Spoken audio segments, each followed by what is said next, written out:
Hi friends, welcome back to our channel. ఇప్పుడు మనం చూస్తున్నాం ఒక డిఫరెంట్ స్నాక్ ఐటెం అయితే చూస్తున్నాము. అదేనండి, ఆలూతో ఇలా స్మైలీస్ అయితే చేశాను. ఇది ఎలా ప్రిపేర్ చేసుకోవాలనేది మనం వీడియోలో చూసేద్దాము. ఎక్కడ కూడా ఈ వీడియోని స్కిప్ చేయకుండా చూడండి, అప్పుడే మీకు అర్థమవుతుంది.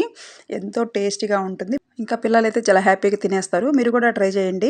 ఇంకెందుకు ఆలస్యం, వీడియోలోకి వెళ్ళిపోదాం. ముందుగా మనం ఆలుగడ్డలు తీసుకోవాలి. అదేనండి, కొన్ని ఏరియాస్లో వీటిని ఉల్లగడ్డలు అంటారు, కొన్ని ఏరియాస్లో బంగాళదుంపలు అంటారు, ఇంకా ఆలుగడ్డలు, ఇంగ్లీష్లో అయితే పొటాటోస్. ఇవన్నీ కూడా మనం ఎలా పిలుచుకున్నా కూడా మనకి అందరికీ ఫేవరెట్ ఫుడ్ ఐటమ్గా ఉంటుంది మనకి ఆలుగడ్డ అనేది. దీన్ని ఉడికించుకోవాలి. కొంచెం సాల్ట్, కొంచెం పసుపు వేసుకొని ఉడికించుకోవాలి. అప్పుడే దీని టేస్ట్ మరింతగా యాడ్ అవుతుందన్నమాట. ఒట్టిగా ఉడికించకూడదు ఎప్పుడు కూడా. అప్పుడు మనకి టేస్ట్ అనేది అంతగా రాదు. మన ఆలూలో నుంచి టేస్ట్ రావాలంటే పసుపు, ఉప్పు వేసి ఉడికించుకోవాలి ఫస్ట్. తర్వాత చెక్కు తీసేసుకొని స్మాషర్తో ఇలా స్మాష్ చేసుకోవాల్సి ఉంటుంది. లేదంటే మనం చేత్తోనే నలిపేసుకోవచ్చు. మెత్తగా అయితే మెదుపుకోవాలి. ఈ విధంగా ఉడికించిన ఆలూని దాంట్లో కార్న్‌ఫ్లోర్ వేస్తున్నామండి. అదేనండి, మొక్కజొన్న పిండి అంటారు కదా, అదనమాట. మనకు బయట షాపుల్లో ఉంటుంది కదా, కార్న్‌ఫ్లోర్ తెచ్చుకొని ఈ విధంగా మన ఆలూకి తడి ఎంత ఉంటుందో ఉడికించిన ఆలూకి సరిపడినంత వరకు మనమైతే ఈ కార్న్‌ఫ్లోర్ అనేది వేసుకోవాలి. ఇంకా కొంచెం కారం వేసుకోవాలి, ఇంకా మిరియాల పొడి వేసుకోవాలి, ఇంకా గరం మసాలాలు కూడా వేసుకోవచ్చు. నేనైతే వేయలేదు ఇక్కడ. ఇంకా తగినంత రుచికి సరిపడినంత సాల్ట్ వేసుకోవాలి. ఇవన్నీ కూడా చక్కగా కలుపుకోవాలి. మన ఆలు ఉడికించిన దాంట్లో తడి ఉంటుంది కదా, అదే తడి సరిపోతుంది. మనం ఎక్కడ వాటర్ అనేది చుక్క కూడా యాడ్ చేయాలి. ఈ విధంగా కలుపుకోవాల్సి ఉంటుంది. మనకి ఇంకా తడిగా ఉంది అనుకున్నప్పుడు కొంచెం కార్న్‌ఫ్లోర్ పడుతుంది అనుకుంటే కొంచెం వేసుకోవచ్చు.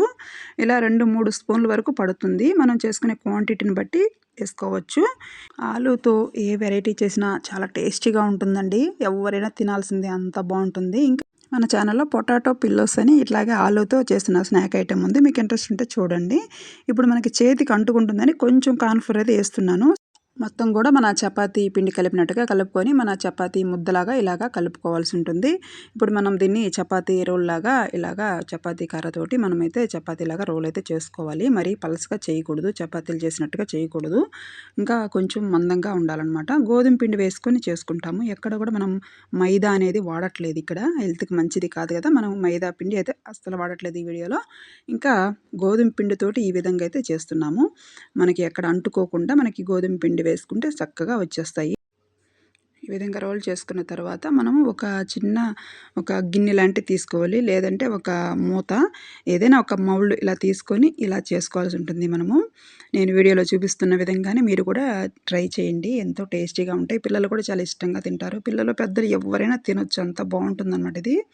ఇంకా ఒక పెన్ను తీసుకొని ఈ విధంగా మనమైతే స్మైలీ బొమ్మకి ఈ విధంగా అయితే మనమైతే ఇట్లా చేస్తున్నాను.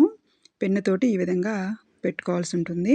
ఇంకా స్పూన్ తోటి మళ్ళీ ఇలా ఈ విధంగా అయితే చేస్తున్నాను. మీరు కూడా ఇదే విధంగా ట్రై చేయండి. మీకు ఎలా వచ్చింది నాకు కామెంట్ సెక్షన్లో తెలపండి. అస్సలు మిస్ అవ్వకండి. ఎంతో సింపుల్గా చేసుకునే ఐటెం ఇది, స్నాక్ ఐటెము. స్కూల్ నుంచి రాగానే పిల్లలకి చేసి పెట్టేశారంటే ఎంతో హ్యాపీగా తినేస్తారు. వీటిని చూస్తుంటే నాకైతే అస్సలు తినాలనిపించలేదండి. అంత ముచ్చటేస్తున్నాయి అనమాట వాటిని చూస్తుంటే. ఈ స్మైలీ బొమ్మలు చూస్తుంటే చాలా బాగున్నాయి అనమాట.